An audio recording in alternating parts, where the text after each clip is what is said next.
పరిచయం ఉన్న వ్యక్తినే. అనంతపూర్లో ఎన్ని సంవత్సరాలు ఎన్నో అభివృద్ధి కార్యక్రమాలు చేసినాను. అలాగే ఇప్పుడు నన్ను కళ్యాణదుర్గ నియోజక అభ్యర్థిగా నారా చంద్రబాబు నాయుడు గారు ప్రకటించారు. ఆయనకు నా కృతజ్ఞతలు. ఎందుకంటే ఆయన నా మీద ఉన్న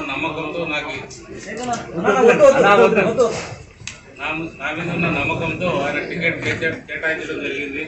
అలాగే నారా లోకేష్ గారికి, జనసేన అధ్యక్షులు పవన్ కళ్యాణ్ గారికి, మరియు పార్టీ అధ్యక్షులు అచ్చెన్నాయుడు గారికి అందరికీ నా కృతజ్ఞతలు తెలియజేస్తున్నా.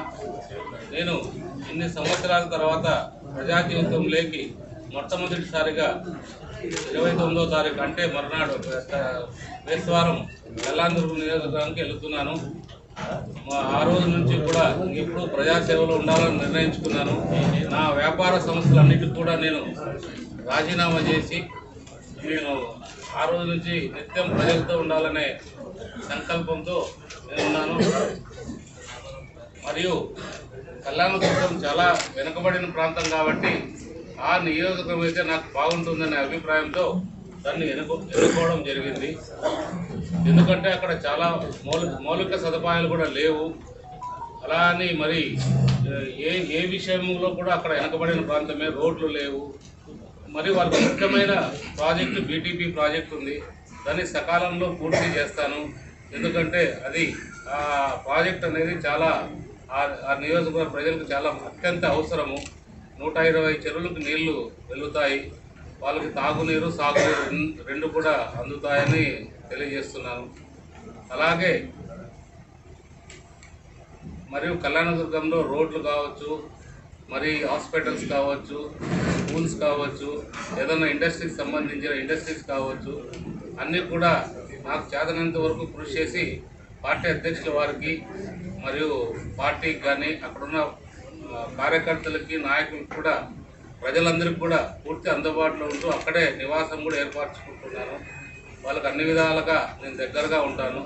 చాలామందికి ఒక అపోహ ఉంది, అంటే ఈయన గెలిచిన తర్వాత అనంతపూర్కి వెళ్తాడో లేదా ఇంకో చోటుకి వెళ్తాడో అని. అట్లాంటిది ఏమీ లేదు.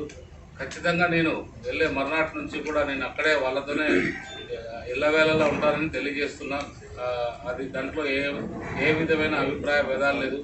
నాకు ఒక నమ్మకం ఉంది. అక్కడ కళ్యాణదుర్గం ప్రజలు అత్యంత మెజార్టీతో గెలిపిస్తారనే నమ్మకం బాబు గారి మీద, చంద్రబాబు గారి మీద నమ్మకంతో, మరియు లోకేష్ గారు మరియు జనసేన అధ్యక్షులు పవన్ కళ్యాణ్ గారు అందరి మీద ఉంచి ఆ నమ్మకాన్ని నన్ను గెలిపిస్తారని నేను ఆశిస్తున్నాను.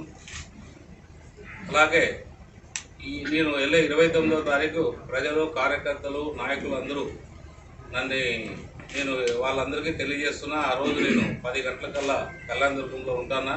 10 గంటల నుండి నేను వాళ్ళ సేవలో ఉంటాను. ఆ రోజు నుంచి ప్రతి గ్రామము, ప్రతి పల్లెటూరు, ప్రతి ఊరు అన్నీ తిరుగుతాను. ఎందుకంటే నేను తిరగాల్సిన బాధ్యత ఉంది. చాలా గ్రామాలు కూడా తెలుసుకోవాల్సిన బాధ్యత నాపై ఉంది. కాబట్టి ప్రతి ఒక్కటి తెలుసుకుంటూ ముందుకు వెళ్తున్నాను.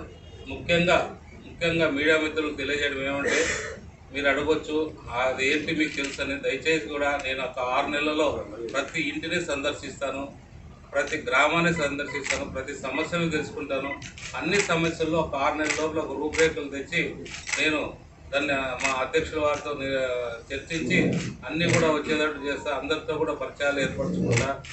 నాకు కూడా టైం కావాలి. అక్కడ 6 నెలల వరకు నేను ఒక 2 నెలలు ఎలక్షన్ ఉంటుంది, తర్వాత 4 నెలలు ఎలక్షన్ తర్వాత ప్రతి గ్రామం, ప్రతి ఇల్లు కూడా, ప్రతి పల్లె కూడా సందర్శించి అన్ని సమస్యలు పరిష్కరిస్తారని, 6 నెలల తర్వాత అన్ని సమస్యలు పరిష్కరిస్తారని నేను తెలియజేస్తున్నాను.